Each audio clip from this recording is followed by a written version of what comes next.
Alors, bonsoir, chers auditeurs et auditrices. Bienvenue à notre web radio du 29 janvier 2025. C'est la deuxième en 2025. Et ce soir, nous allons parler d'un sujet très intéressant. Ils sont tous intéressants, mais celui-là l'est surtout pour tout ce qui est la bâtisse en elle-même, donc la façade en copropriété. Ce soir, mon nom est Valérie Couture, c'est moi qui anime la web radio de Condo Légal. C'est un plaisir pour moi de vous recevoir. Et c'est aussi un plaisir pour moi de recevoir nos invités ce soir. Une amie, une des gestionnaires qui a le plus d'expérience, Danielle McPherson, présidente de Gestia, qui est une firme de gestion de copropriété. Allô, Danielle? Bonsoir. Alors, nous avons aussi Sean Beauchemin, qui est ingénieur et cofondateur de Despatie Beauchemin, une firme d'ingénierie qui œuvre beaucoup, j'imagine, partout à travers le Québec, mais surtout Québec, Montréal et les environs. Merci, Sean, d'être avec nous. Bonsoir. Et nous avons à notre première web radio ce soir, Maître Alexandre Dumas du cabinet Dunton Rainville, plus de la région de Sherbrooke, mais qui travaille aussi dans l'industrie de la copropriété et dans le litige commercial aussi. Maître Dumas, merci d'être avec nous. Plaisir, bonsoir. Donc, avec mes invités, ce soir, on va parler de la façade et notre commanditaire de la soirée, c'est la firme Despatie Beauchemin, donc consultant. La firme Despatie Beauchemin sont là pour vous accompagner, les administrateurs, et vous aider à organiser vos travaux, mais pas juste de façade, là, dans toutes sortes de sphères. Merci aussi au support technologique via notre collègue Lancini qui est avec nous, qui est du RGCQ. Et je vous rappelle, c'est une très bonne idée que votre syndicat soit membre du RGCQ et ou que vous, comme copropriétaire, vous pouvez aussi vous mettre membre, excusez-moi, comme membre à titre personnel et vous allez avoir accès à des formations et des détails importants ou des revues du contenu pour vous aider à comprendre votre copropriété et si vous êtes administrateur, de bien faire les choses comme administrateur. Donc, sans plus tarder, nous allons débuter avec notre thème de ce soir. Et Maître Dumas, je commencerai avec vous. J'aimerais qu'on explique à nos auditeurs ce soir, dans la façade qui fait partie d'un gros morceau du bâtiment, quelle est la responsabilité des administrateurs? Je sais que c'est large comme question, là, mais leur responsabilité de s'en occuper, dans le sens de la faire réparer quand c'est le temps, de ne pas retarder nécessairement des travaux, des choses comme ça. Quelle est la responsabilité du conseil d'administration? Bon. En fait, oui, c'est large, puis en même temps, c'est en même temps simple de répondre à ça, dans le sens où le conseil d'administration a une responsabilité au nom de tous les copropriétaires, qu'ils soient un petit groupe ou un grand groupe, de veiller à l'entretien des parties communes et à la pérennité de l'immeuble. Donc, comme le conseil d'administration doit gérer la toiture, les fenêtres, le terrain, ben, c'est la même chose pour les façades, c'est-à-dire de veiller à la sécurité essentiellement, puis à l'entretien, puis à la durabilité de la façade. Donc, comme pour une toiture, c'est l'exemple le plus classique, là, la toiture, bon, on s'assure que l'eau entre pas par le toit. Ben, même chose pour la façade, on doit s'assurer qu'il n'y a pas de problème à ce niveau-là où il y aura pas ça ne permettra pas d'entrer, par exemple, permettre à l'eau d'entrer dans l'immeuble ou pour des immeubles qui sont plus gros, comme les grandes tours qu'on voit au centre-ville de Montréal maintenant, mais s'assurer aussi qu'il n'y a pas de morceaux qui vont décrocher, par exemple, à un moment donné, ou qu'il ne va pas y avoir des problèmes d'étanchéité, encore une fois, au vent, par exemple. Donc, la responsabilité des administrateurs, c'est exactement la même chose que de gérer l'ensemble des parties communes de l'immeuble, c'est s'assurer de leur intégrité, de leur sécurité, puis de l'entretien général, aussi de la propreté, évidemment, parce que des fois, les façades, ça peut se salir, puis dans certains cas, ça doit être entretenu. Euh, notre ami ingénieur pourra l'indiquer plus précisément, mais ça peut avoir un impact selon le type de matériaux utilisés aussi. Donc, l'administrateur a la responsabilité aussi de s'assurer de l'entretien des façades, peu importe le matériel utilisé par le constructeur à l'origine. Merci, Maître Dumas. Sean, je vais me diriger vers toi parce que Maître Dumas a dit, bon, que ce soit plus petit ou plus grand ou très grand, tout le monde a la même obligation, mais il y a les plus gros syndicats qui ont une obligation plus spécifique que juste Absolument. devoir à faire réparer les façades.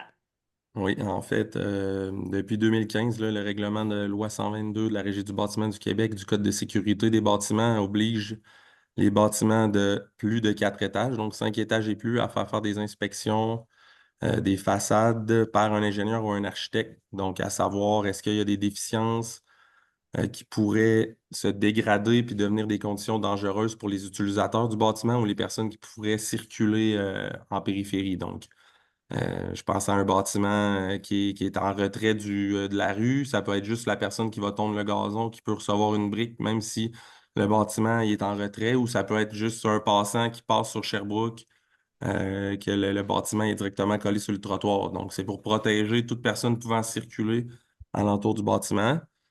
Il y a plusieurs particularités au règlement, là. On ne rentrera pas en détail dans tout ça, mais qu'on soit de 5 étages et plus ou de 5 étages ou de moins de 5 étages, quand on a un doute ou on commence à avoir des symptômes de problématique, ben, c'est toujours bon de faire une inspection, que ce soit une inspection à partir du sol juste pour avoir un avis de quelqu'un, un professionnel du bâtiment, ou une inspection détaillée à partir d'une nacelle ou un relevé complet par drone, par exemple.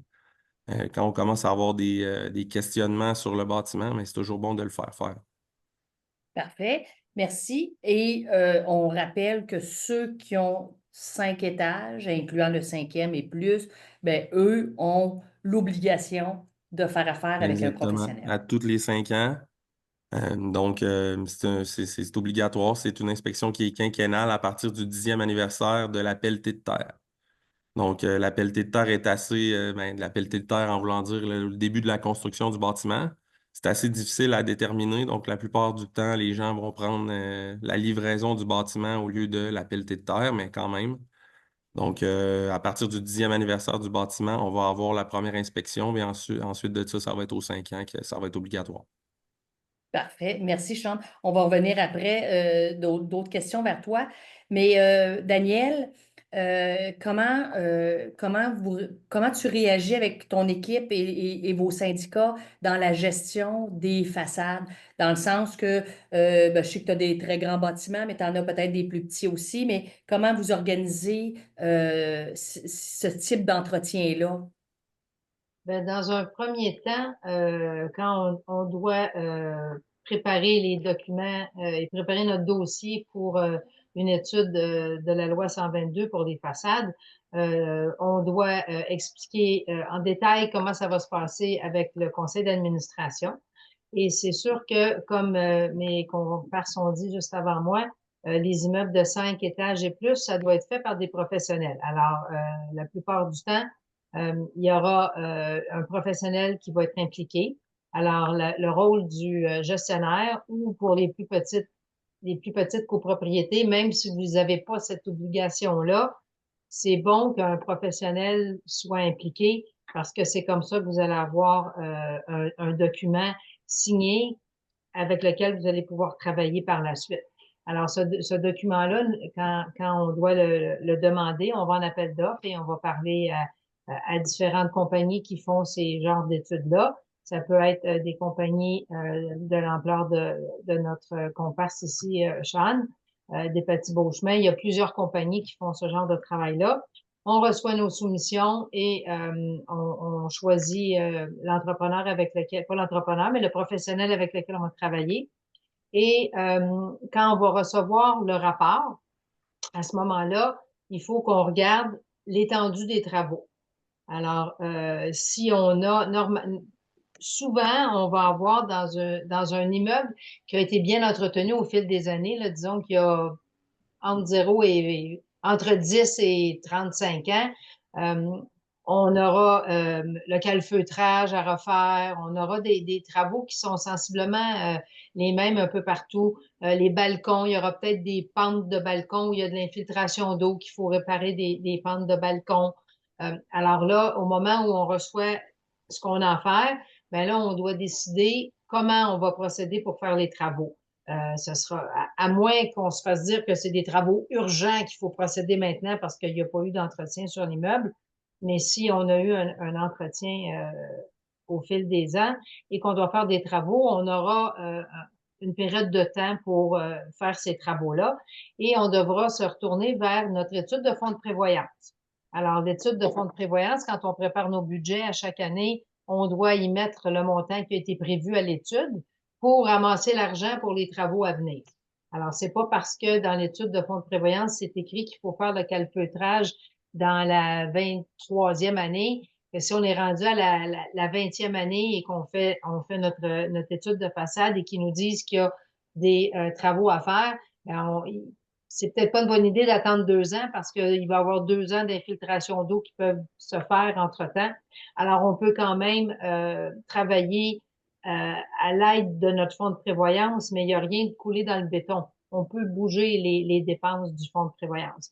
C'est important, par contre, à toutes les années, d'y mettre l'argent prévu. Parce que sans ça, il va arriver quoi? Si on doit faire des travaux, cotisation spéciale, ce que les copropriétaires n'aiment pas du tout entendre. Exact.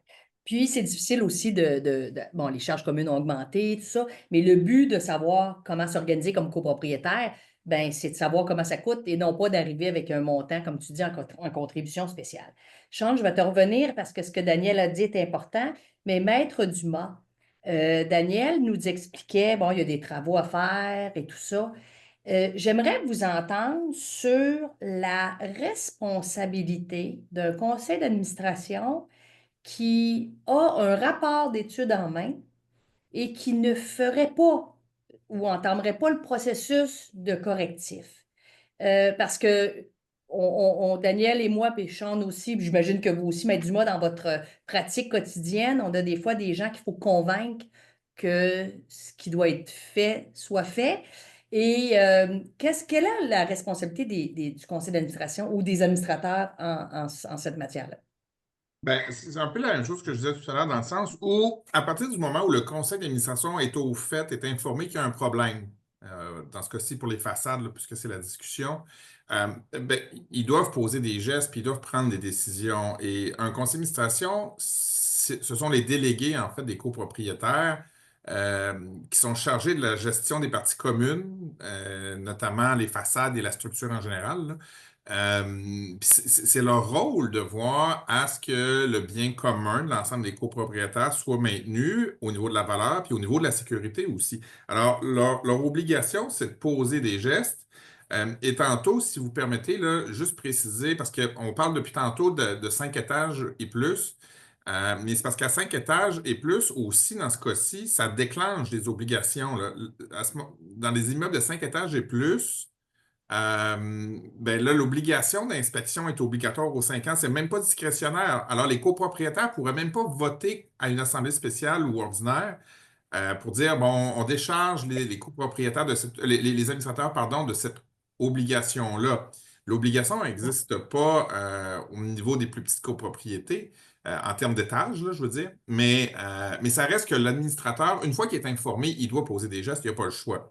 Puis ultimement, ben, ça va être lui qui va faire avec les gens comme Mme McPherson, qui vont monter le budget, qui vont prévoir la dépense, qui vont l'échelonner pour amortir le coût de façon globale. Mais leur obligation est là. Puis c'est l'obligation de base du conseil d'administration, c'est de s'assurer de l'entretien général puis du maintien de la durée de vie, si vous voulez, de l'immeuble.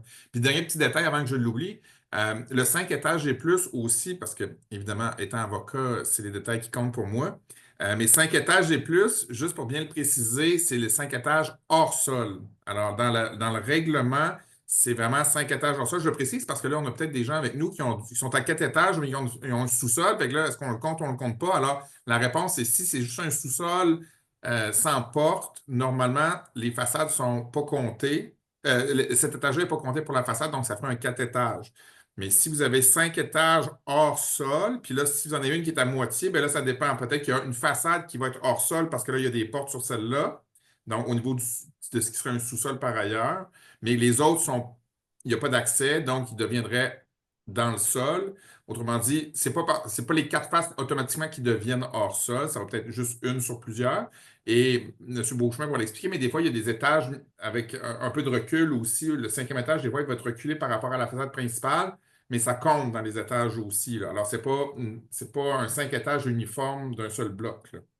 Donc, il y a Merci, ça Maître aussi, Dumont. là, pour ceux qui ont des copropriétés à 4 ou 5 étages, là, ça peut faire varier la responsabilité, en fait, l'obligation pour le conseil d'administration à ce moment-là. Mais dans le doute, ben, se référer à une firme professionnelle comme Sean, appeler un Mhm. professionnel comme vous, parce que si, mettons, on n'a pas de gestionnaire, advenant qu'on n'a pas de gestionnaire, parce que nous, comme gestionnaire, on va, Daniel et moi et nos autres collègues, on va leur expliquer que oui ou non, on doit faire Oui, affaire à un professionnel.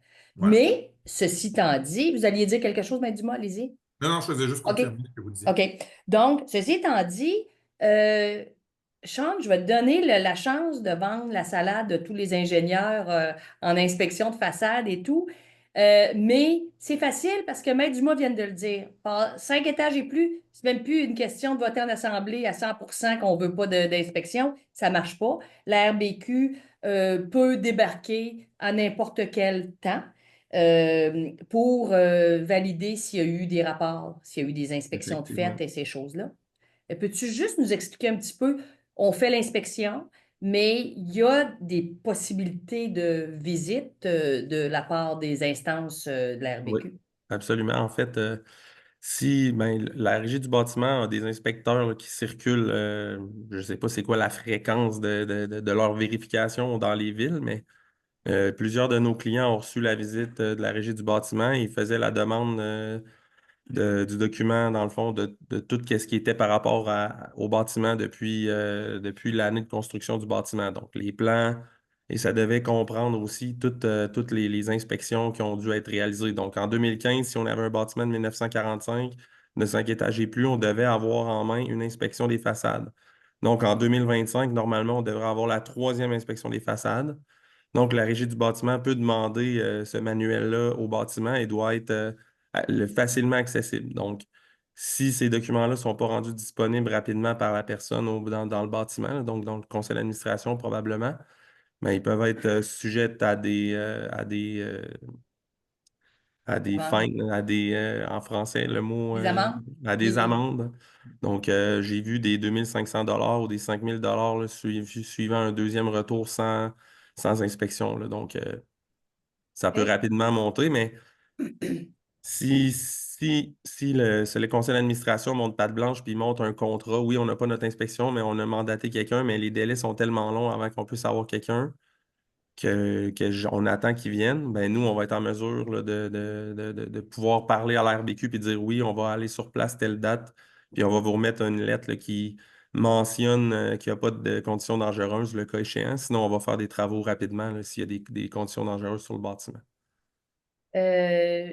Sean, je sais que tu es grippé, je vais te reposer une autre question. Si tu veux prendre une gorgée pendant que je te la Ah pose. oui, merci. Mais là, on a fait les inspections. Tu viens de glisser un petit bout s'il y a des conditions dangereuses et tout. Juste pour que les gens comprennent, nos auditeurs comprennent bien, c'est que on a un rapport en main. Exact. Là, si on est super chanceux, il n'y a aucun correctif à faire. Tout est beau 0,1 an, 0,3 ans, 0,5 ans. Mais en tout cas, moi, je ne l'ai pas vu encore. Peut-être qu'ils sont tous pas chanceux, mes syndicats. Mais les gens ont le rapport d'inspection à présenter. S'il y a des correctifs, ce n'est pas une option de les faire ou de ne pas les faire. Exactement. Dans le fond, nous, on prend la responsabilité de faire l'inspection. Tout ce qui va avoir été noté, on en prend la responsabilité. Donc, suite à ça, on va donner cette responsabilité-là au conseil d'administration. Mais Dumas l'a expliqué un peu. Donc, eux autres, le conseil d'administration n'ont pas le choix de mettre en marche des processus pour pouvoir réussir à faire corriger ces déficiences-là pour ne pas qu'elles deviennent des conditions dangereuses. Donc, normalement, dans les rapports d'inspection de façade, on va avoir des plans avec la localisation de toutes les déficiences qui sont à réparer. Puis ça va être associé à des échéances qui vont être données par les ingénieurs ou les architectes pour les façades. Oui. Et puis, ces échéanciers-là devraient être respectés selon ce qu'on va avoir écrit dans le rapport. Donc, si on mentionne que d'ici la prochaine année, on a observé un parement mural en briques avec des déficiences quand même assez importantes, puis on voit qu'il y a beaucoup de délamination de briques, par exemple, on va demander à ce que les travaux soient réalisés dans la prochaine année. On va demander à ce que les travaux soient réalisés dans les 4 prochaines années. Mais si on dit 0 à 1 an sur une déficience, puis qu'on se rend compte que le client dit oui, oui, j'ai pas besoin de plan et devis, je vais faire ça de mon bord, je connais quelqu'un qui va faire la brique. Puis on se rend compte 2 ans plus tard que c'est pas encore fait, mais c'est notre responsabilité qui va être prise en charge parce que Si les travaux ne sont pas réalisés, ben, il peut y avoir une condition dangereuse sur le bâtiment, puis on a dit qu'il n'y en avait pas. Ah, Donc, on bon. peut être appelé à... J'ai déjà communiqué avec la Régie du bâtiment du Québec parce que les travaux que j'avais recommandés n'avaient pas été réalisés. Puis je considérais que ces travaux-là étaient assurément rendus une condition dangereuse au moment où est-ce que je m'en étais rendu compte. Donc, j'ai communiqué avec la Régie. Donc, vous avez quand même un certain suivi à faire. Si, par exemple, vous avez fait l'inspection, puis les gens vous ont pas mandaté pour faire les plans et devis, puis les appels d'offres et la supervision de chantier, ça veut dire qu'à un moment donné, tu peux rouvrir ton livre puis dire, ouais, lui, j'ai pas eu de nouvelles ou Daniel, mais avec son client, m'a pas rappelé. Et je t'inquiète. Ouais. Oui, effectivement, mais en fait, on n'est pas tenu de faire le suivi directement, même si on donne une échéance de 2 ans. Mais quand on fait un suivi aux 5 ans, par exemple, je fais un suivi client. Bon, cette année, vous avez un renouvellement d'inspection des façades à faire. Est-ce que les travaux qui ont été demandés ont été réalisés? Si la réponse est non, ben là, on va avoir un travail un peu plus important à faire. Il y a des travaux à faire avant l'inspection, absolument. OK. Maître Dumas, on parle de conditions dangereuses. À ce moment-là, on oublie complètement la loi 122 parce que même si on est un 4 étages, si on a des balcons qui ne sont pas sécuritaires, la même démarche que Sean vient d'expliquer, de travaux obligatoires à faire, elle s'applique. Tantôt, on a dit on a l'obligation de faire l'inspection. Les gens ne peuvent pas voter qu'on ne la fait pas. Mais là, mettons qu'on est hors 122, puis les balcons du 4e étage sont en train de chambranler pas mal trop au vent. Là, ça devient des normes de sécurité à ce moment-là. Puis le code de sécurité prévoit certains éléments. Le code de construction canadien aussi. Les célèbres normes. Là, tu sais, souvent, on va entendre parler dans les dossiers de vices cachés.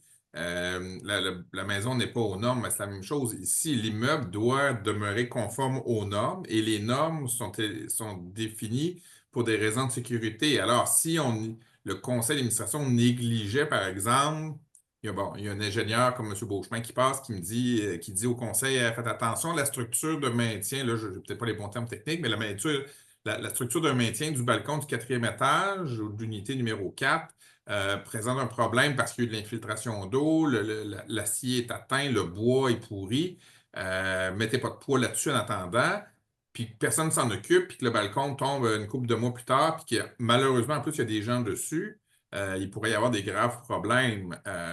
Puis, pour revenir un peu à ce que Sean disait tantôt, oui, il y a des amendes. Puis faites attention parce que dans le cas des copropriétés, un syndicat, c'est une personne morale. Alors, dans le cas des personnes morales, la loi sur le bâtiment prévoit des pénalités plus élevées que quand c'est une personne physique. Et dans certains cas, ça peut être des montants selon le type d'infraction, mais je n'ai pas fait l'analyse, puis je peux aller voir exactement. Mais quand il y a des enjeux de sécurité, j'aurais tendance à penser que l'amende doit être quand même plus haute qu'un petit montant moins significatif. Et à terme, c'est un investissement d'entretenir son immeuble, mais à terme, à vouloir épargner sur l'entretien, vous allez peut-être vous ramasser avec une autre cotisation spéciale pour payer une amende finalement. Alors, Oui. il faut faire attention à ça aussi. Alors, les conseils d'administration doivent demeurer très, très prudents dans leurs décisions et leurs recommandations. Puis Mme McPherson pourra le dire, des fois, il y a des conseils d'administration qui sont particulièrement prudents là, ou très, très, Oui. très frileux sur les dépenses. Mais des fois, c'est inévitable. Puis c'est parce que c'est pour éviter, un, des accidents, mais deux aussi, d'autres sanctions éventuellement qui pourraient arriver. Puis dans ce cas-là, ben, le syndicat, ben, qui paye pour ça? C'est les copropriétaires. Alors, si les gens euh, réfléchissent pas sur cet aspect-là, ben, il pourrait y avoir d'autres problèmes. À vouloir éviter un problème, ils vont en créer un autre. Oui. Puis Sean a souvent, fait un petit commentaire aussi tantôt, vas-y. excuse-moi. Euh, quand on a des travaux à faire, euh, on est peut-être avec des gens ce soir qui ont des plus petites copropriétés et le membre de conseil va dire, moi, mon beau-frère, il a refait son patio, là, puis il est bon avec la brique, fait qu'il va venir réparer la brique. Ça, c'est vraiment une chose à éviter parce que quand vous allez faire vos travaux, il faut que la personne qui fasse les travaux ait un numéro de RBQ et puisse avoir des assurances aussi pour être sûr de vous protéger que les travaux vont être bien faits. Parce que si on essaie d'économiser de l'argent en engageant le beau-frère qui est bien bon dans la brique, mais qui n'a pas les compétences au niveau professionnel, ça peut nous coûter beaucoup plus cher au bout du compte que si on a pris un professionnel pour faire les travaux comme il faut dès le début. Et là, ça déborde, mais même la CCQ à ce moment-là pourrait arriver parce que les gens n'ont Ben peut-être oui, même pas leur carte de compétence. Alors, vous pourriez avoir encore oui, plus d'autres problèmes. Ouais. tout à fait. Tout à fait. Et je sais qu'on est dans les façades, là, mais ça, c'est bon, mettre du mât là, pour partout dans le bâtiment, là. Oui, absolument, tout à fait. La règle demeure la même, que ce soit la façade ou que ce soit la structure ou les fondations Ou le corridor. ou le corridor, tout ce qui est partie commune selon les C'est ça. déclarations de copropriété, c'est la même obligation, là. Évidemment, il y OK. a des enjeux plus grands de sécurité quand on parle de balcon ou façade, là. Il y a moins de chances que le mur du corridor nous tombe dessus, mais ça reste la même obligation quand même, là. Parfait. J'ai Sean, vas-y. j'ai un dernier petit commentaire. J'ai toujours pensé que tout l'argent qu'on mettait pas en entretien, on allait le payer en double en correction au bout du compte. Donc, ça donne rien de ne pas faire d'entretien sur les éléments de l'actif du bâtiment. Oui, parce que Maître, la célèbre notaire Maître Gagnon, je pense que c'était en 2012, dans le rapport qu'elle avait rédigé plus tard sur la copropriété, elle avait dit qu'1 dollar en investissement en entretien économisait 4 dollars en remplacement. Et quand elle a fait ça, c'était entre 2012 et 2015, à moins que quelqu'un ait la date exacte, mais Christine Gagnon elle avait émis ce commentaire-là du comité. Mais là, ça doit être rendu 7 dollars parce que tout a augmenté, puis alors, l'entretien, c'est bon. Daniel, est-ce qu'il t'arrive souvent d'être obligé de convaincre les conseils d'administration de prendre des professionnels pour amener les réparations sur les façades d'un bout à l'autre? Ben, Gestion fait de la gestion d'immeubles de 100 unités et plus. Alors, on a pas mal de gros immeubles qui l'exigent dans un premier temps. Des fois, je reçois des appels soit de connaissances ou de gens qui savent que je fais de la gestion et qui ont des plus petites bâtisses qui vont me le demander. Et oui, oui, ça coûte cher un ingénieur ou un architecte, mais c'est des professionnels qui connaissent ça et on est sûr de ce qu'on fait quand on va les utiliser parce que on va avoir un document qui va être signé par un professionnel et on va pouvoir faire un plan à partir de ça. C'est pas parce que on fait faire l'étude des façades qu'il faut tout réparer les façades tout de suite. On va avoir des délais pour faire des choses. Alors, on a le temps de se préparer Eh oui. et de préparer même, ça peut être un plan quinquennal, ça peut être un plan sur 2 ans, dépendamment de ce qu'on a à faire. On n'est pas obligé de tout faire tout de suite, mais il faut mettre un plan en action pour réparer. Parce que si on ne répare pas, on va juste empirer la chose. Parce que souvent, on Euh, la voit pas, l'eau qui s'infiltre, hein. Ça va rentrer par un balcon, ça va aller en dessous du plancher. À un moment donné, on reçoit un appel d'un copropriétaire qui a dit, je comprends pas comment ça se fait, j'ai de l'eau sur mon plancher ou mon plancher, il est noir, tu sais, c'est il a noir. changé de couleur. Là, tu poses des questions habituelles. Y a-t-il une plante d'habitude? Avez-vous arrosé quelque chose? C'est-tu en haut d'une fenêtre?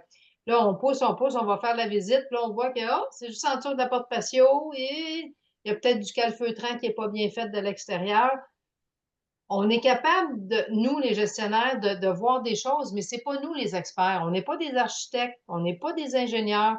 Il faut vraiment que ce soit la personne qui est connaissante dans ce domaine-là. On a une bonne idée, on est capable de s'enligner pour savoir qui appeler, quoi faire, mais c'est pas aux gestionnaires ni aux membres du conseil d'administration d'établir un diagnostic parce qu'on ne saura pas la vraie raison avant qu'un professionnel l'ait vu.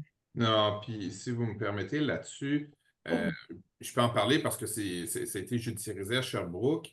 Euh, mais il y a puis M. Beauchemin pourra le confirmer, mais les plus petites copropriétés, généralement, les structures sont généralement plus en bois qu'en acier.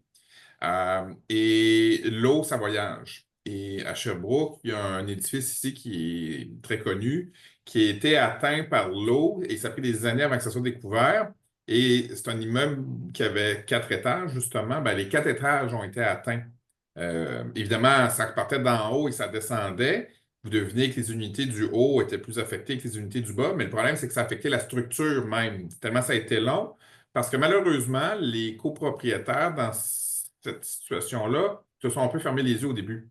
Au lieu de faire venir un ingénieur rapidement pour identifier le problème puis vérifier ce qui s'était vraiment passé, ben, ils ont fouillé un peu, ils ont regardé un peu eux-mêmes, puis ils ont fait Ah, ça a l'air d'être ici. Puis finalement, ils n'ont pas pris les bonnes solutions, de sorte que là, on continué. Puis ça s'est rendu jusqu'en bas. Puis là, ben, après ça, ben, là, la chicane a pogné avec le constructeur, avec tous les intervenants. Puis bon, ben, ça finit Plus de en, poisson. en cause extrêmement litigieuse. Là. Ça, c'est un cas extrême, là, évidemment, c'est pas tout le monde qui vit ça.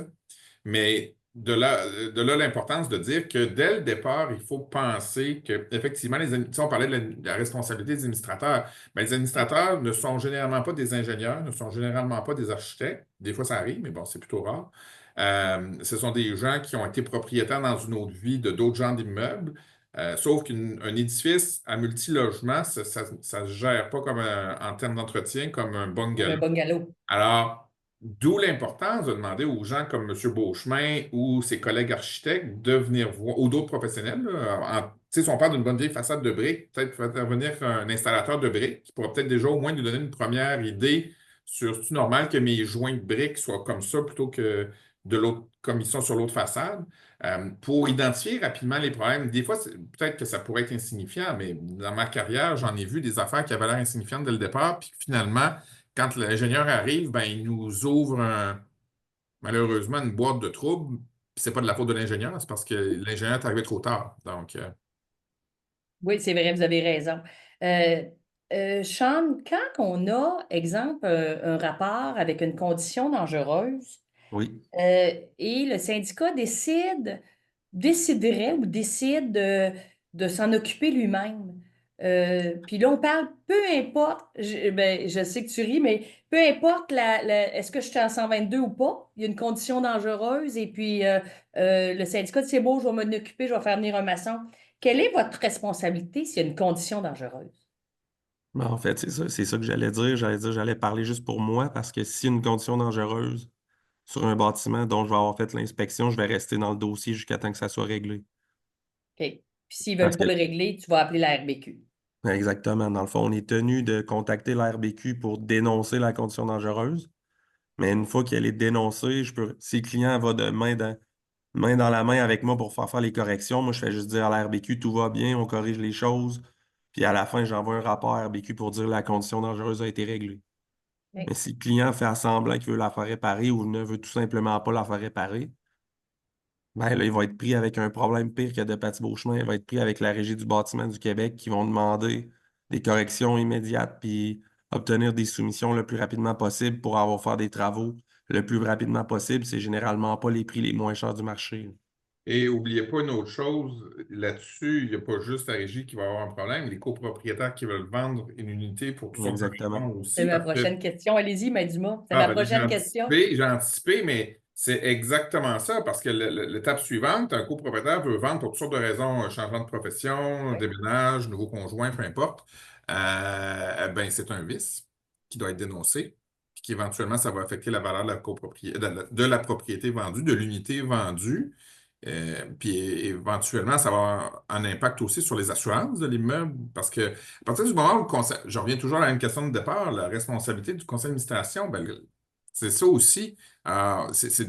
Il faut répondre aux questions des assureurs, déclarer les bonnes affaires aux assureurs. Puis à partir du moment où le conseil d'administration est au courant qu'il y a une condition dangereuse, puis il décide de se boucher les deux yeux, faire rien, puis qu'il arrive de quelque chose à l'immeuble en lien avec cette condition dangereuse-là, notre célèbre balcon qui tombe finalement, là, vous essayerez de réclamer à votre assureur. Après, il va vous sortir les clauses d'exclusion parce qu'il va vous avoir posé des questions. Oui, mais là, avez-vous un rapport? Vous faites faire des inspections? Puis là, vous répondez finalement oui, puis tout le monde se rend compte que vous l'avez ignoré.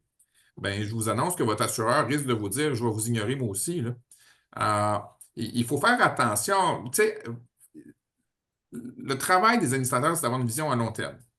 C'est sûr que si OK. vous regardez à court terme en vous disant ça va nous coûter 10 000 le mois prochain pour réparer ça, oui, c'est 10 000 à sortir de la poche des copropriétaires.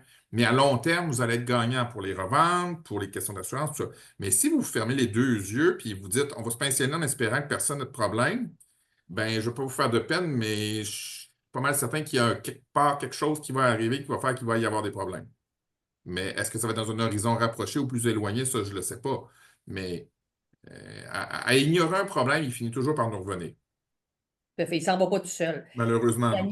Daniel, là-dessus, Maître Dumas revient en disant, là, il y a des choses qu'on est obligé de déclarer quand on a des unités qui se mettent en vente dans nos syndicats, comme gestionnaire, on remplit probablement, et on l'espère, toujours un DRCOP de notre courtier immobilier.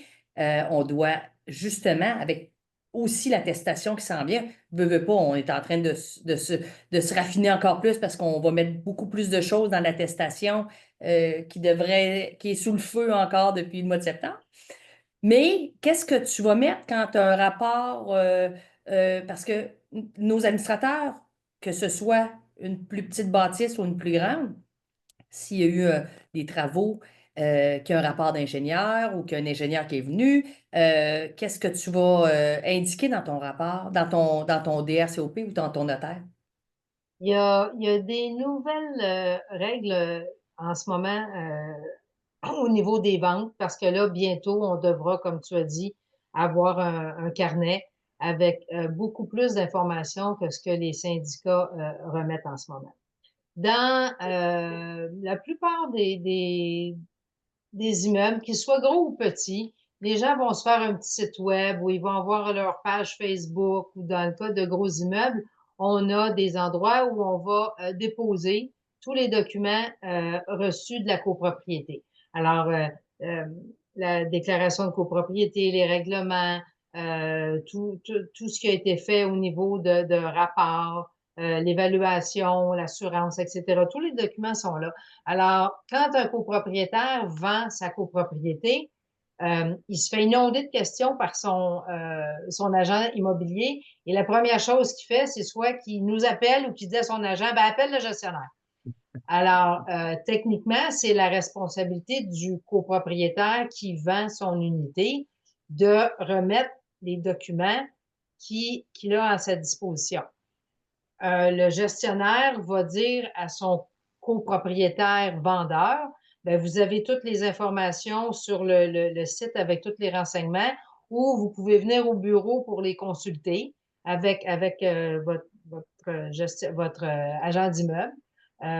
Mais on doit, nous, en tant que gestionnaire d'une copropriété, répondre à un questionnaire que le notaire nous envoie, où il va nous demander un paquet de questions. Et dans ces questions-là, ça va comprendre, évidemment, s'il y a des travaux majeurs, est-ce qu'il y a des contributions spéciales à venir, est-ce qu'il y a quelque chose de particulier à l'immeuble qu'on devrait savoir que le client ne nous a pas donné. Alors, c'est la responsabilité du gestionnaire de donner ces réponses-là au copropriétaire qui vend. Des fois, on ne veut pas nécessairement donner l'information directement à un agent d'immeuble parce qu'on ne sait pas s'il y a une promesse d'achat, on ne sait pas c'est quoi les négociations entre acheteurs et vendeurs. Alors, c'est toujours prudent de vérifier avec le vendeur qui est notre copropriétaire pour lui dire, écoutez, on a reçu un appel de telle personne, courtier immobilier, qui nous fait mention que votre copropriété, vous avez une offre d'achat. Est-ce que vous êtes d'accord à ce qu'on puisse remettre les documents? Alors, on va lui dire, ce qu'il y a dans le serveur, vous pouvez envoyer ça, vous y avez accès. S'il y a autre chose, vous pouvez nous appeler, ça va nous faire plaisir de vous aider. Mais il faut que le copropriétaire se responsabilise parce que techniquement, ils viennent ils sont supposés de venir à nos assemblées annuelles, ils sont supposés d'avoir tous les documents avec eux. Mais on s'entend que c'est pas comme ça que ça se passe dans la vraie vie.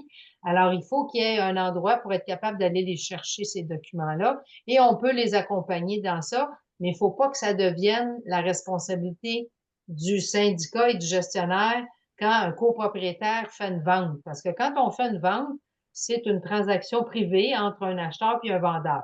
Alors, on peut les aider, mais il y a des limites aussi d'une part et d'autre dans la transaction. Merci. On a une question. Je suis dans un immeuble de 7 unités. Le carnet d'entretien a été déposé. Est-ce que je dois comprendre qu'en plus de la préparation du carnet d'entretien, je dois obtenir une évaluation additionnelle plus spécifique? La question est peut-être pas claire, à moins que quelqu'un d'entre vous comprenne mieux que moi, là. Notre carnet d'entretien va être plus spécifique à l'entretien de la maintenance du bâtiment. Alors, notre carnet d'entretien va nous dire quand est-ce qu'il faut changer des moteurs, quand est-ce qu'il faut réparer telle chose. C'est plus à l'intérieur. Quand on parle de l'étude des Bon, façades, c'est vraiment la structure du bâtiment. Alors, on a l'ossature du bâtiment, puis on a toutes les pièces à l'intérieur du bâtiment qui font partie du carnet d'entretien. Alors, le carnet d'entretien, ce qu'il faut qu'on fasse avec ça, c'est garder tous les bons de commande, toutes les factures pour savoir que en telle année, telle pièce a été changée pour qu'on sache que on a changé les réservoirs d'eau des copropriétaires quand il y en a dans les appartements telle année. Alors, c'est vraiment le registre à l'intérieur du bâtiment pour la mécanique du bâtiment, si je peux m'exprimer ainsi. Mais l'étude des façades, c'est complètement différent. Alors, selon moi, la dame voulait savoir, en plus de mon étude, en plus de mon carnet d'entretien, j'ai-tu besoin de faire l'étude des façades? La réponse est oui, si c'est bien ça la question, là. oui, parfait. Là-dessus, avant que je revienne, j'ai deux autres questions. Mais Sean, j'aimerais t'entendre si tu peux parler en fait sur la façon de préparer un projet de façade. Donc, j'ai un syndicat de 16 unités qui est plus sur la largeur. Il y a 3 étages, mais on a des allèges de châssis qui sont craqués, on a des vis on a du mortier manquant. On s'aperçoit que bon, la façade a vieilli. Qu'est-ce que tu suggères comme quelqu'un t'approche puis il dit, nous autres, on aimerait avoir un dossier d'organiser. Qu'est-ce que Oui. vous suggérez? Ben, tout d'abord, le nerf de la guerre, c'est l'information. Il y a des clients qui m'approchent parfois pour avoir une inspection. Ils me disent, ah, j'ai quelques problèmes, mais je te dirai pas c'est quoi, comme ça, je vais pouvoir voir si t'es bon puis si tu les trouves. Mais c'est complètement le contraire. Je dois savoir c'est quoi les problématiques qui sont présumées sur le bâtiment. Comme ça, je vais pouvoir préciser mon inspection d'une manière beaucoup plus efficace sur certaines sections du bâtiment. Puis après ça, aller chercher l'information, puis faire des ouvertures exploratoires, par exemple, à cet endroit-là, pour pouvoir donner l'information au client qui a besoin, comment faire les travaux. Si je n'ai pas l'information initialement, mais je vais faire une ouverture exploratoire à un endroit complètement loufoque qui m'apparaît. OK, j'ai pas vu d'info, j'ai rien vu de majeur, fait que je vais faire une ouverture sur un linteau structural alors qu'il y a une infiltration d'eau 2 fenêtres plus loin, par exemple.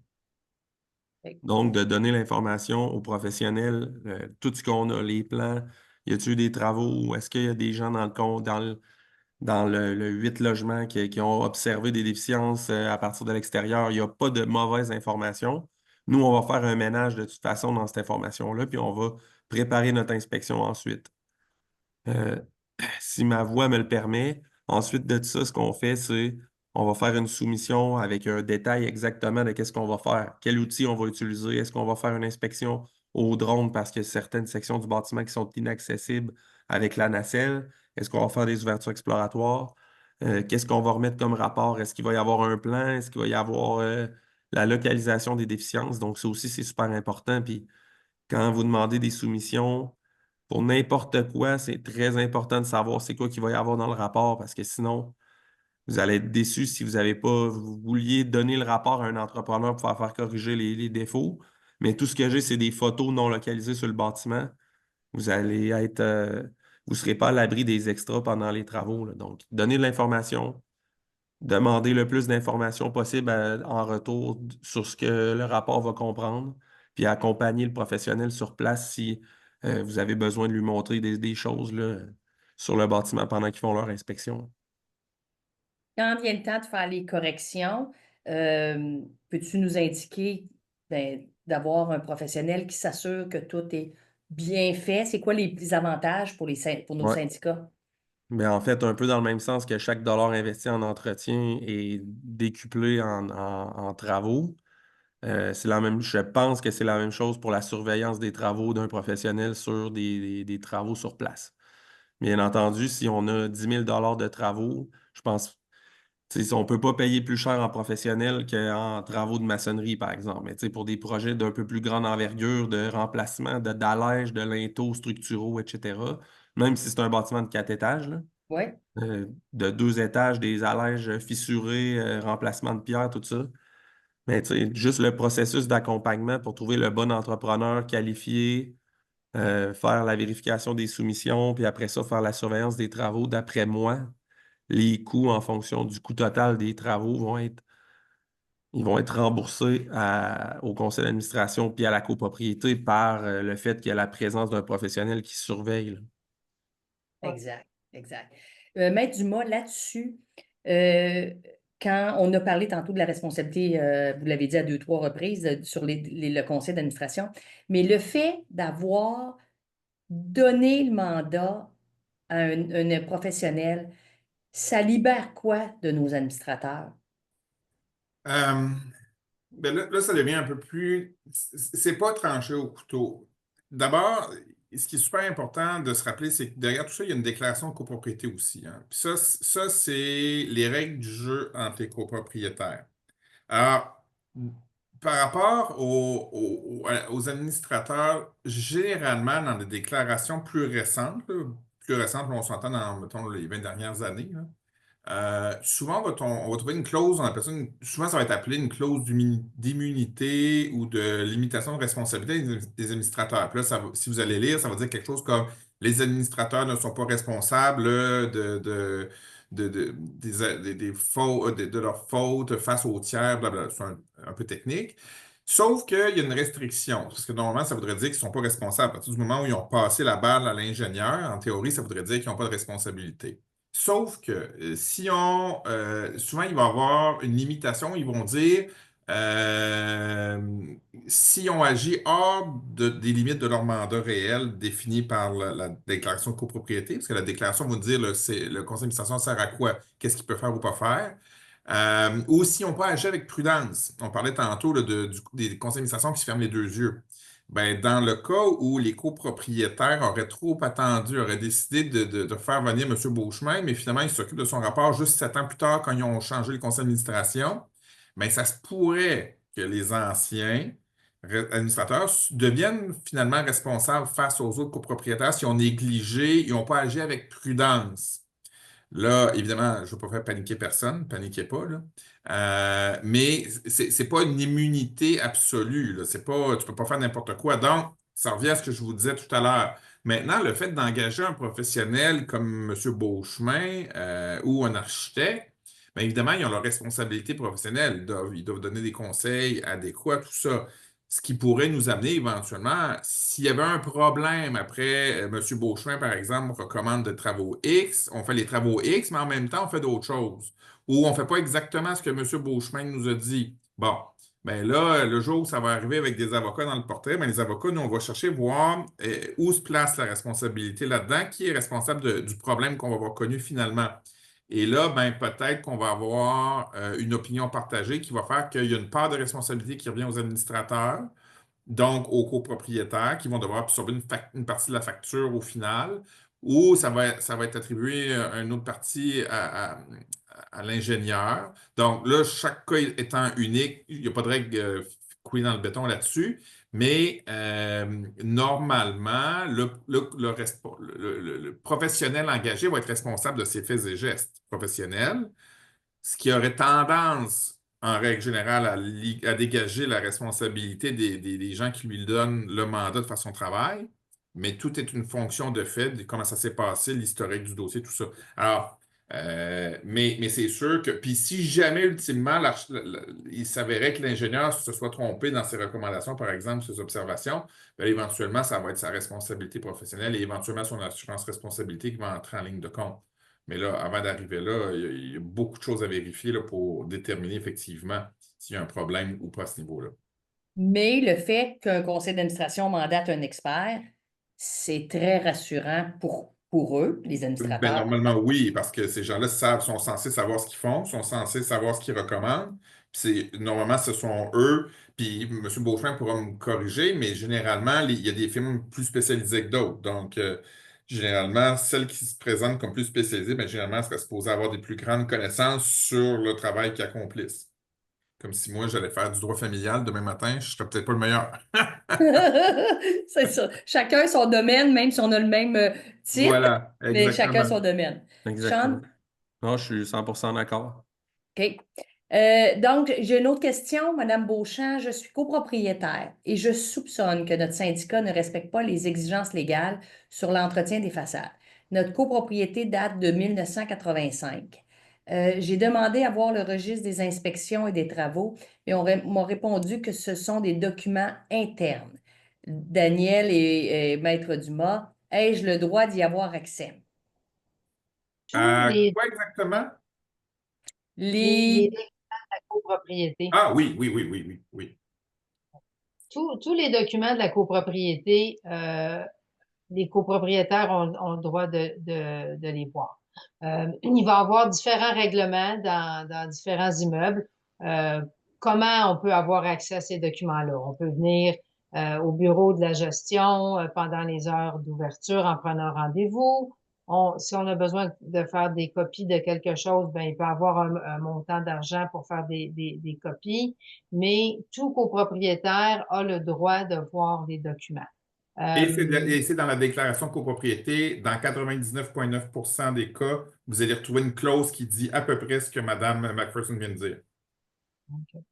Euh, des fois, les membres de conseil d'administration euh, ont appris quelque chose par l'ingénieur quand il était en train de faire quand ils ont reçu le document et là, ils veulent pas alarmer les copropriétaires, fait qu'ils veulent pas le distribuer, ils veulent pas le mettre sur le site, ils veulent attendre d'avoir des réponses.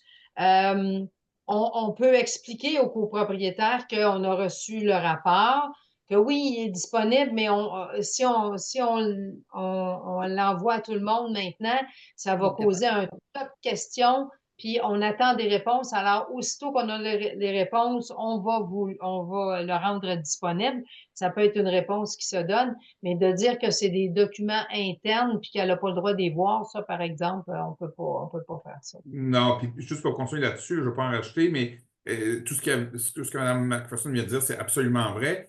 La seule restriction, c'est des fois, ça peut être pour des questions de stratégie aussi. Des fois, le syndicat peut être en train de négocier quelque chose, puis il n'est pas opportun qu'au moment Que ça du circule. jour que ça circule, ou même chose quand des fois, il y a un processus judiciaire en cours, puis des fois, il y a de la négo qui est en train de se faire pour des raisons de stratégie. Des fois, on va demander à nos clients de ne pas divulguer le détail d'informations. Alors, ça peut être restriction. Mais sinon, règle générale, n'oubliez pas que la copropriété appartient à tout le monde. Et techniquement, le syndicat, c'est les copropriétaires à la base.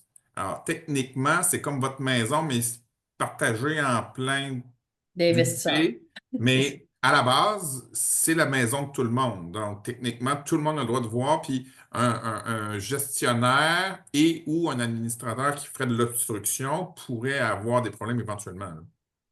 Puis, comme en respectant les documents, la confidentialité, Voilà, tout exact. Il le peut y avoir patata. des divulgations restreintes, si on C'est veut, là. ça, c'est ça. Mais à la base, retenez que les documents, les plans, les contrats, tout ce qui est fait au nom du syndicat, techniquement, c'est admissible. C'est accessible, pardon. Exact. On a M. Desroches que je salue.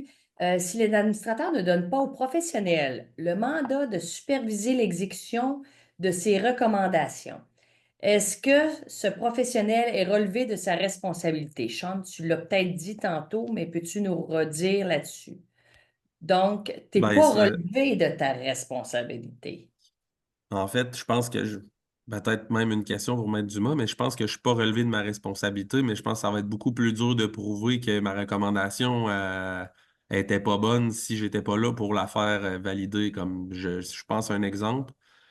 Si je demande des remplacements d'allèges de fenêtres en pierre, puis ma recommandation, c'est de mettre des allèges de pierre, des allèges de fenêtres en styromousse, puis ils le font sur place, ça se peut que ma responsabilité soit encore reconnue, que ça n'avait aucun sens de faire cette demande-là, même si j'étais pas là pour Oui. le montrer. Mais si ma recommandation fait du sens au niveau technique, puis que n'importe quel expert dit, ben ça fait du sens, mais l'installation, faudrait prouver que l'installation était impossible à cause que telle ou telle chose, mais je pense que ma responsabilité va beaucoup être plus difficile que Limité. c'est de ma responsabilité s'il y a eu une problématique suite à une recommandation, là, Maître Dumas.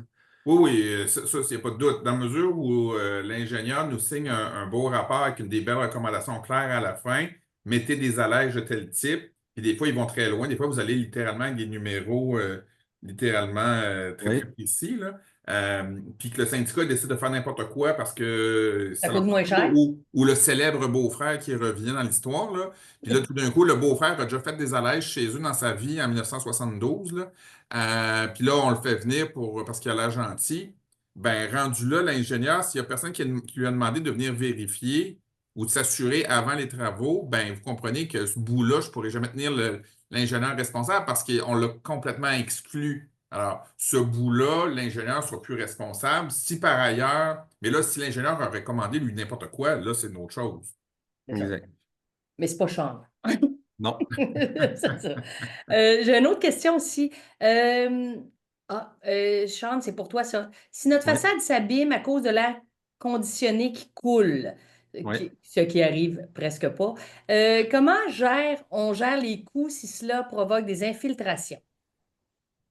Ah, ben peut-être plus Daniel, j'avais pas Ouais. lu la reste, là, mais Daniel, comment on gère ça, l'infiltration, la détérioration par un mauvais entretien d'un copropriétaire? Là, ben c'est ça, ça dépend de la déclaration de copropriété. C'est qui a la responsabilité de l'air climatisé? Si la responsabilité de l'air climatisé revient au copropriétaire et qu'il en a fait un mauvais entretien, à ce moment-là, c'est clair que c'est la responsabilité du copropriétaire. Si, par contre, dans la déclaration, c'est écrit que les unités d'air climatisé sont la responsabilité du syndicat, ben là, le syndicat doit en faire l'entretien. Et s'il y a des problèmes qui suivent avec une infiltration d'eau et qu'on doit, par exemple, changer un plancher, ben, ça va être la responsabilité du copropriétaire. Ça dépend de votre déclaration de copropriété. Exact. Et- En fait, ça revient à la notion, là, si vous voulez lire votre déclaration de copropriété, c'est ce qui est privatif puis commun. Pas compliqué. Alors, J'ai, Ouais. dépendant de la qualification de l'élément de l'immeuble concerné, la réponse va être là à peu près garantie. Yes. admettons que j'ai un complément de question que je me fais souvent poser. Admettons que l'air climatisé a été posé par le promoteur, le bâtiment a 11 ans, puis on se rend compte que c'est les évents d'air climatisé, là, donc les gouttières ont été mal installées, ça s'est égoutté pendant une dizaine d'années sur les façades. Ça serait quoi le recours du syndicat de copropriété envers le promoteur à ce moment-là? Je vais changer les paramètres parce que la façon dont l'exemple est donné, ça serait rien.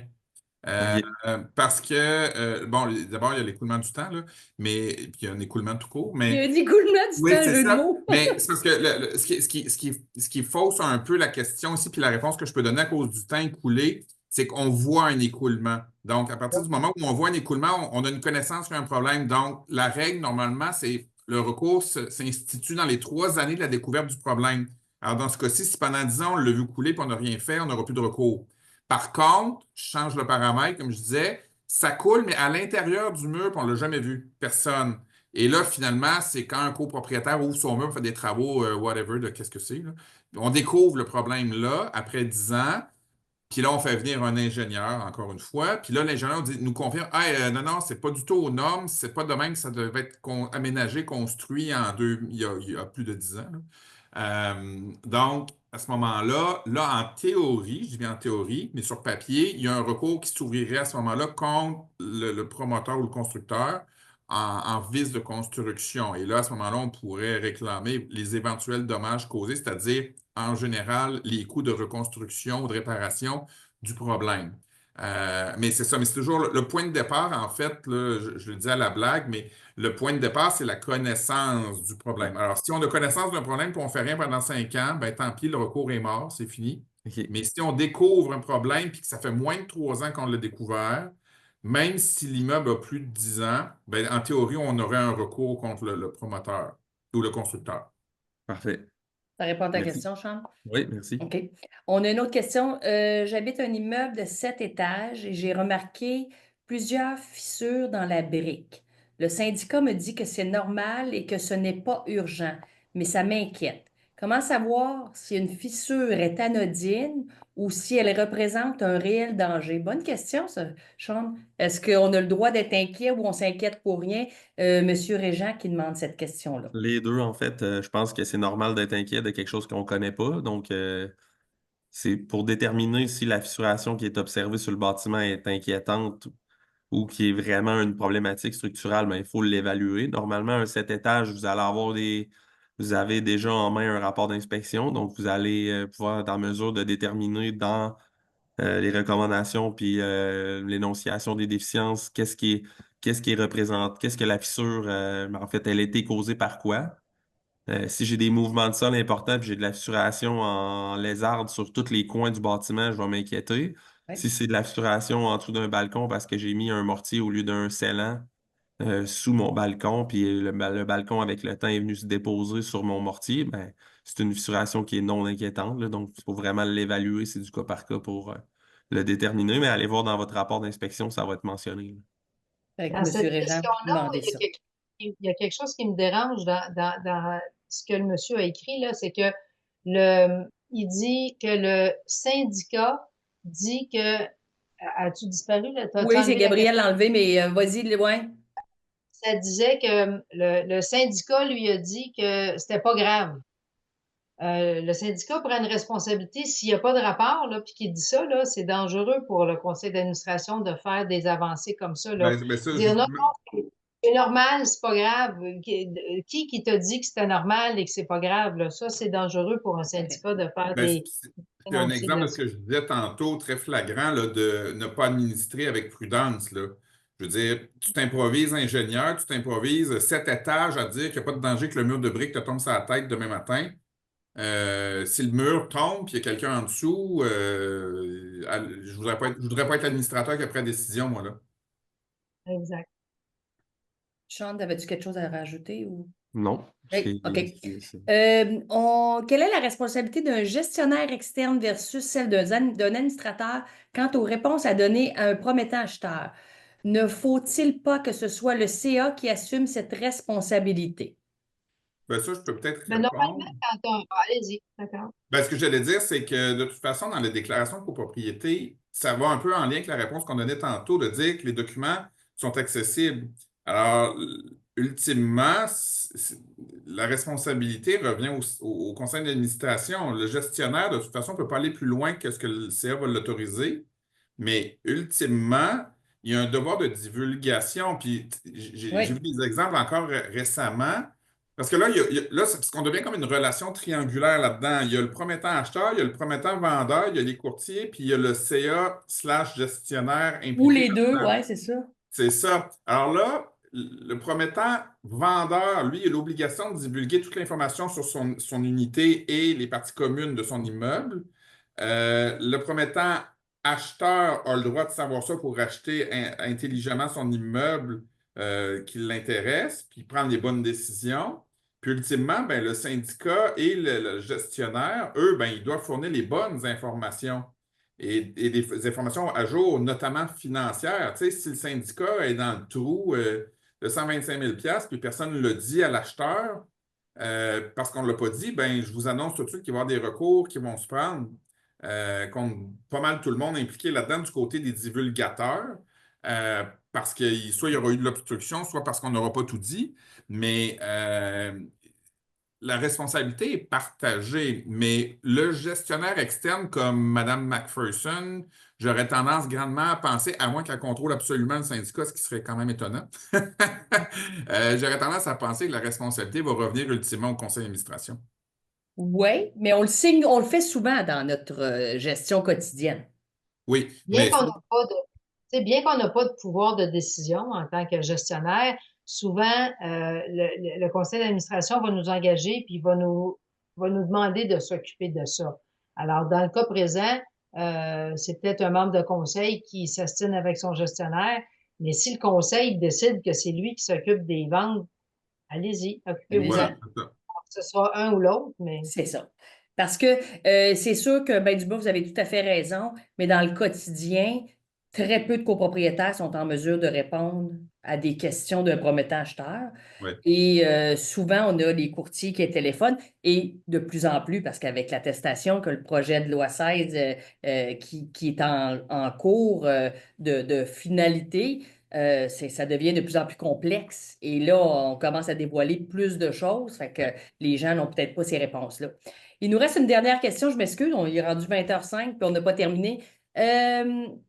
Bonsoir à vous tous. Dans notre condo en rangée, les façades sont des parties privatives. Un copropriétaire laisse sa façade se détériorer. Les briques sont fendues et la peinture s'écaille, ce qui n'est pas beau de l'ensemble. Il refuse de faire les travaux sous prétexte que c'est sa propriété. Est-ce qu'on peut l'obliger à agir? Merci de votre aide. Madame Lavoie, je pense que c'est Maître Dumas qui va répondre à ça.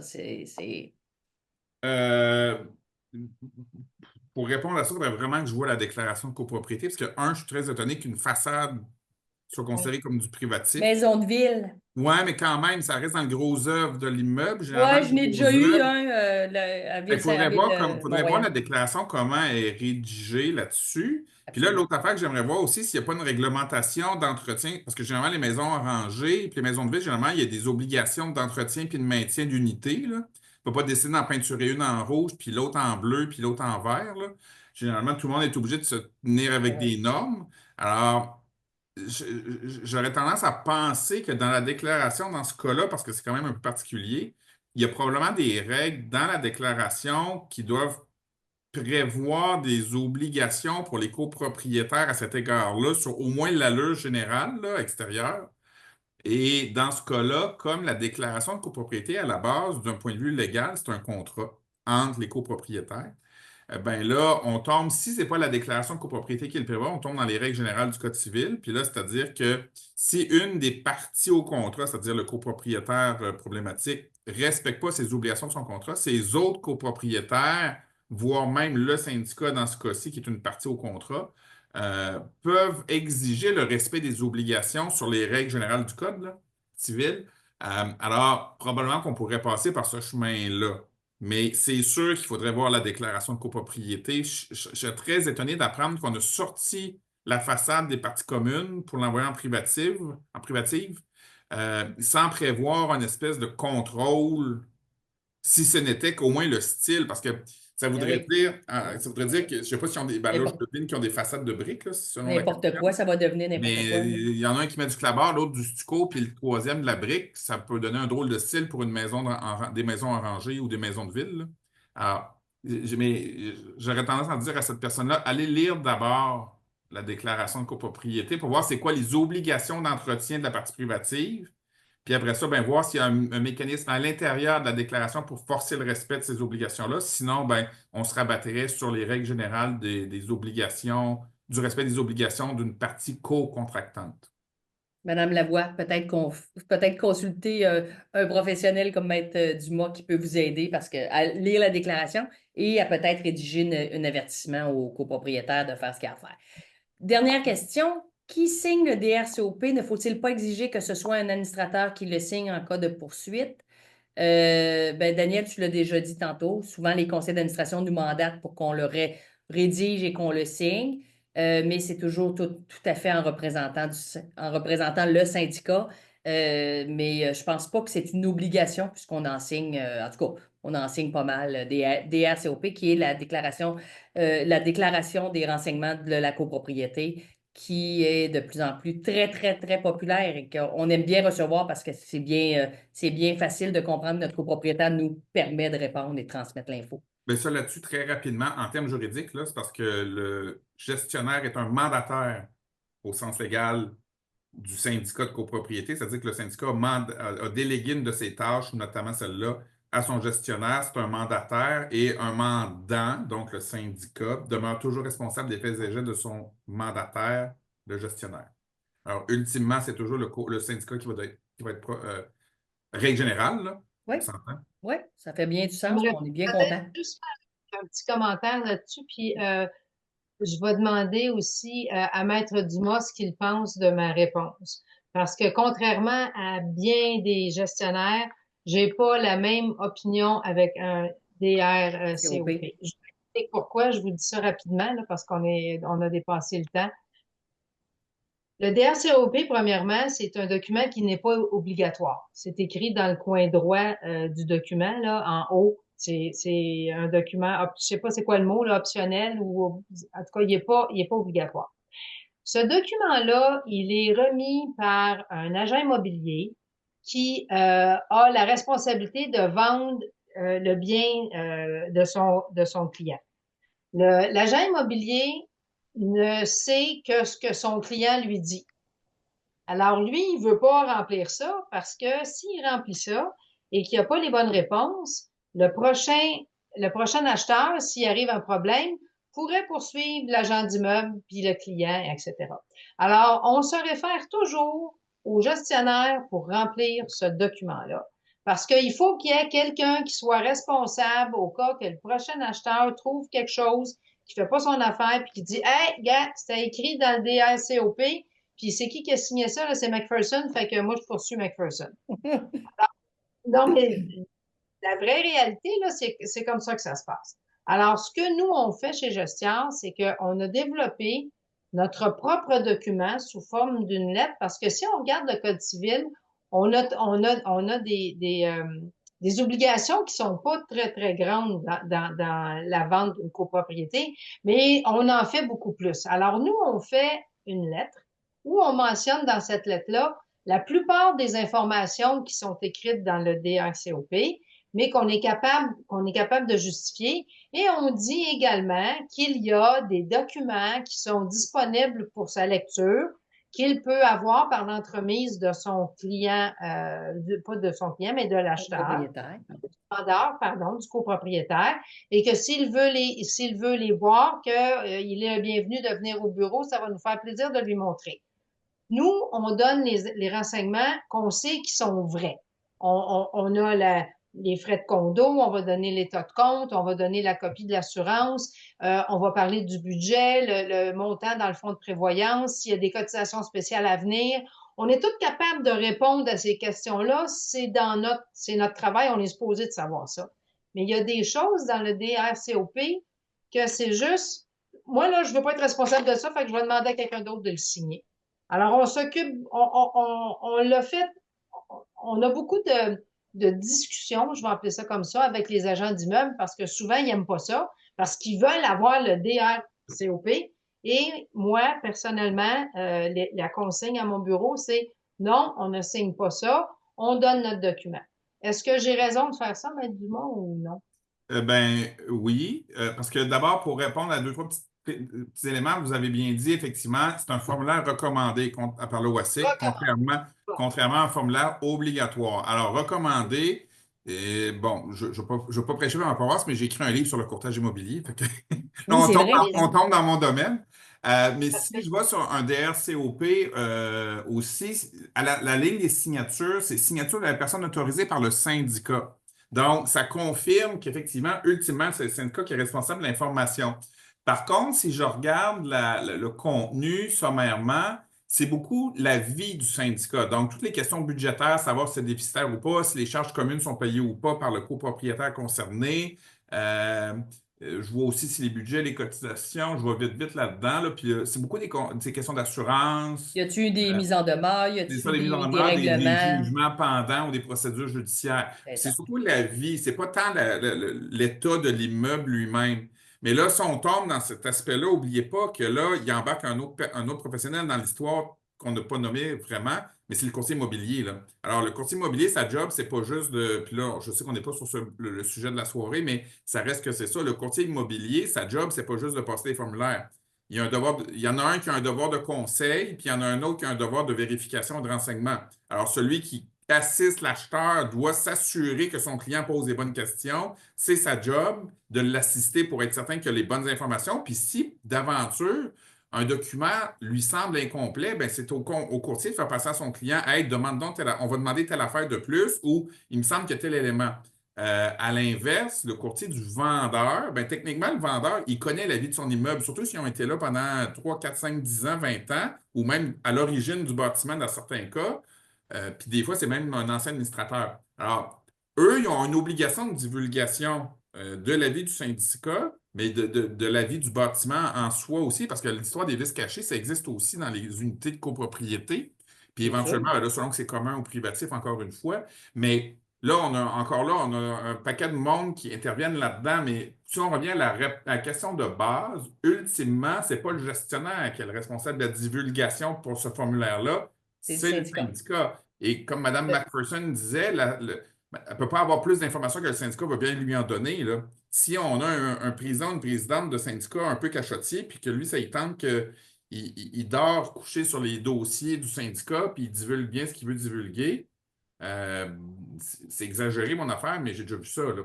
Alors, Oui, tout à il y fait. en a là, qui sont très, très possessifs de leur dossier, puis c'est leur petit royaume, là. Alors, il faut faire attention aussi. Le gestionnaire ne peut pas en passer plus.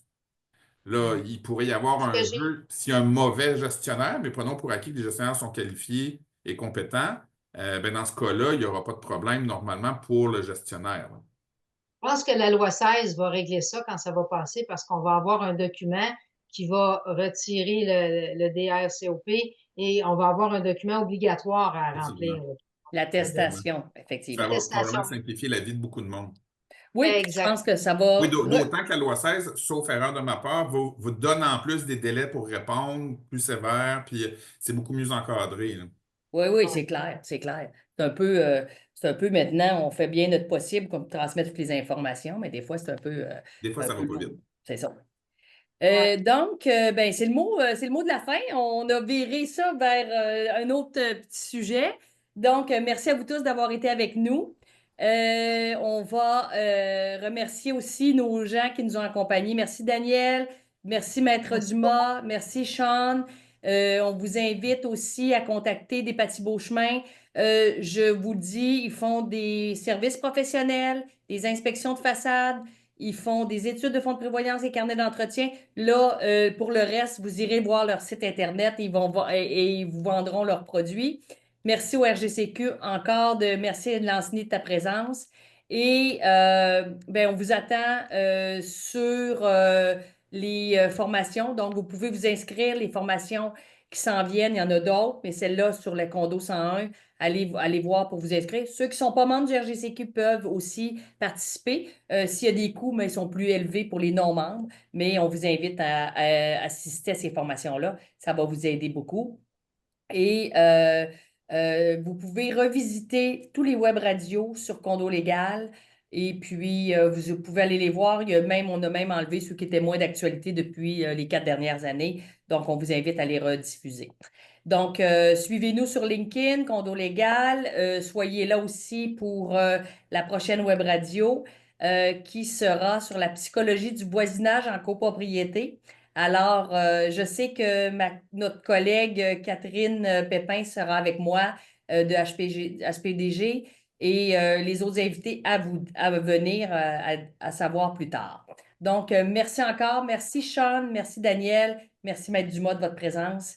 C'est un plaisir. Merci Merci beaucoup. Gabriel en arrière de Puis, tout. Bonne fin de soirée. Bonne bonne fin de soirée. soirée, tout le monde.